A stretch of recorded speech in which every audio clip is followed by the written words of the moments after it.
नमस्कार नमस्कार, welcome welcome welcome to Biwa always wise in words. और आज हम आ गए हैं अपने एक नए शनिवार की ओर। तो शनिवार सैटरडे स्टोरी सेशंस की ओर।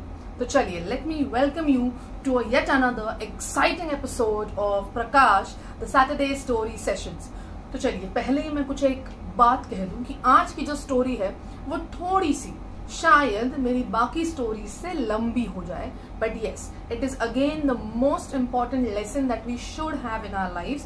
तो आज मैं आपके लिए लाई हूं एक नई स्टोरी, और रादर आई शुड से एक पुरानी स्टोरी एक नए अंदाज में। तो चलिए सुनते हैं आज की स्टोरी।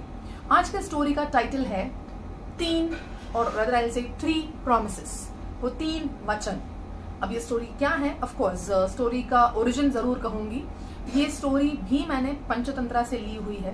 पंचतंत्रा में आई फील हमने जो भी हमारे बचपन में सीखा हुआ है वो बहुत ज्यादा वैल्यू ओरिएंटेड था, और कहीं ना कहीं जैसे हम बड़े होते गए, मैं ये तो नहीं कहूंगी हम वो वैल्यूज भूल गए, पर यस, जैसे बहुत देर तक हम कोई चीज यूज नहीं करते या फिर हम अपना घर अगर बहुत देर तक बंद रखते हैं तो एक धूल की परख लग जाती है, तो वो हटाने का बस प्रकाश या विवाह काम कर रहा है। तो आई एम श्योर हम सब ने ये स्टोरीज अपने बचपन में सुनी है, और अगर मेरे कोई बहुत ही यंग व्यूअर्स है तो ये अगर स्टोरी पहली बार सुन रहे होंगे तो डेफिनेटली आई एम श्योर वो लोग यूट्यूब पे जाके, दूसरे चैनल्स पे जाके, गूगल पे जाके इसको सर्च जरूर करते होंगे। तो डेफिनेटली जो एक्सटेंडेड वर्जन होता है, बिकॉज मेरा ज्यादा ध्यान इस पे होता है कि कैसे उस स्टोरी के बेसिक्स को रख के उसके नए नए मोरल्स ढूंढे जाएं। तो I don't focus more on explaining the story much, but yes of course the moral part, the moral of the story part.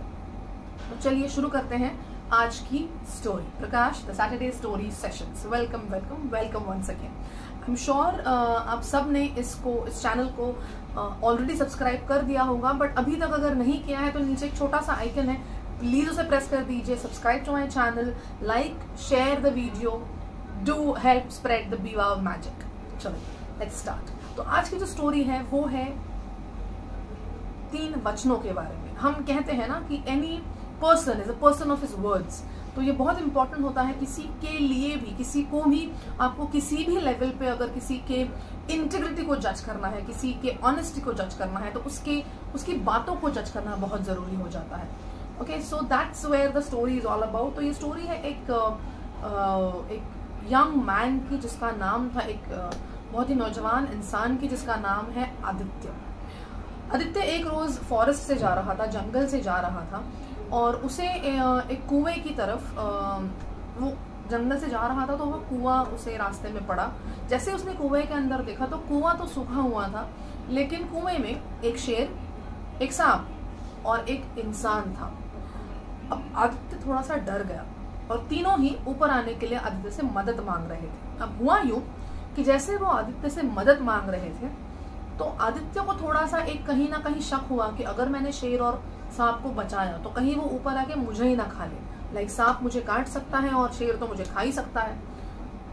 तो आदित्य जब ये सब सोच ही रहा था तो उसने, मतलब कुएं से आवाज आई, जो शेर कह रहा था और जो सांप कह रहा था, दोनों ने अपने अपने तरीके से उस आदित्य को आश्वस्त किया कि अगर आप हमारी जान बचाएंगे तो निश्चिंत रहिए, उचित समय आने पर हम आपकी मदद जरूर करेंगे, हम आपको कोई हानि नहीं पहुंचने देंगे। तो ये सुनकर आदित्य थोड़ा सा उसको ठीक महसूस हुआ, और उसने एक बड़ी रस्सी अंदर फेंकी और तीनों को बचा लिया।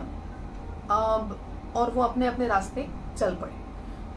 कुछ दिनों बाद हुआ ऐसे कि आदित्य को फिर उस जंगल में जाना हुआ, और आदित्य को अचानक से शेर की याद आ गई कि चलो, शेर ने कहा तो था कि वो कभी अगर मदद की जरूरत हो तो वो उसकी मदद मांग सकता है। तो आदित्य को वैसे तो कोई मदद की जरूरत नहीं थी, पर वैसे ही जंगल से जा रहा था, तो शेर के पास हो चलो।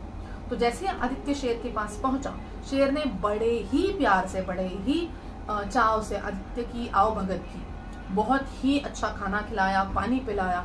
और जब आदित्य निकलने को लगा तो आदित्य के हाथों में एक थैली दे दी जो सोने के जेवरातों से, सोने हीरे मोती से जेवरातों से भरी हुई थी। आदित्य को समझ नहीं आया इसका वो करे क्या।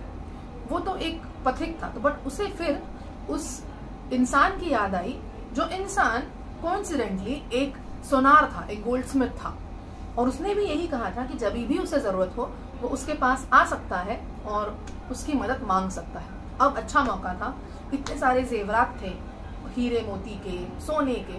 तो आदित्य को मन हुआ कि चलो इन्हें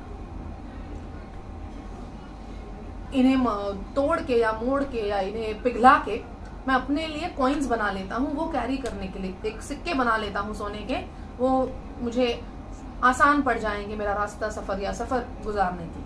तो जैसे ही वो गोल्डस्मिथ यानी सोनार के पास गया, सोनार ने जैसे ही वो थैला देखा जो बहुत ही ज्यादा जेवरातों से भरा हुआ था, उसे अचानक से ये एहसास हुआ कि ये वही जेवरात है जो उस शहर के राजा के बेटे ने यानी युवराज ने पहने हुए थे, और कुछ दिन पहले युवराज गायब है और राजा ने ये ऐलान किया है कि जो भी युवराज को ढूंढ लाएगा उसे इनाम दिया जाएगा। तो अब सोनार की नीयत बिगड़ी। सोनार ने क्या किया, सोनार ने आदित्य से कहा कि तुम यहाँ खाना खा लो, आराम से सो जाओ, मैं थोड़े ही वक्त में वापस आता हूँ। और सोनार दौड़ा दौड़ा राजा के पास गया। राजा के पास जाकर उसने अपनी बात कही, और सोनार ने क्या कहा कि देखिए मेरे घर एक इंसान आया है जिसके पास मुझे आपके बेटे के जेवर मिले, जो आपके बेटे के आभूषण थे। अब मुझे तो लगता है आपके बेटे को उसी इंसान ने मार दिया होगा और अब मेरे पास वो सोना पिघलाने आया है। मॉरल की बात जरूर बाद में करेंगे, मुझे पता है जो अभी देख रहे हैं वो अभी समझ गए होंगे ये मॉरल कहा जाता है, but don't worry, we will talk about this in detail. पूरी स्टोरी अभी बहुत आगे बाकी है। मैंने कहा ही था पहले कि आज की स्टोरी थोड़ी लंबी हो सकती है, तो थोड़ा आज पेशेंस रखिए, एंड तक जरूर देखिए। तो क्या हुआ, जैसे ही राजा ने ये सुना, राजा के गुस्से का कोई पारा न रहा। राजा ने तुरंत सेवक को भेजा, आदित्य को अपने राजमहल बुलाया। आदित्य को यकायक ये क्या हुआ कुछ समझ नहीं आ रहा था। आदित्य जैसे तैसे राजमहल पहुंचा, पर जैसे ही उसे बेड़ियां पहनाई गई वो बहुत ही शौक में था, बहुत ही ज्यादा अचंभित हो गया। उसने राजा से कहा, राजा मेरी एक बार बात तो सुन लीजिए, मेरा कहा तो सुन लीजिए, मुझे आपके बेटे के बारे में कुछ नहीं पता। पर राजा इतना गुस्से में था कि वो कुछ नहीं सुन रहा था और उसने आदित्य को जेल में रख दिया। अब हुआ यूं कि आदित्य सोच ही रहा था कि अब तो मैं जेल में हूँ, अब तो बहुत ही जल्द शायद मुझे सजा सुनाई जाएगी, मैं क्या करूँ, मैं कैसे यहाँ से निकलूँ। और उसे उतने में उस सांप की याद आई और उसने जेल में बैठे बैठे ही सांप का स्मरण किया, सांप का नाम बुलाया। और जैसे ही उस सांप का नाम बुलाया, सांप जेल में आ गया। अब सांप जेल में आ गया तो सांप आते ही सांप ने आदित्य से पूछा कि क्या हुआ, तुम यहाँ कैसे, तुम जेल में कैसे। तो आदित्य ने पूरी कहानी बताई।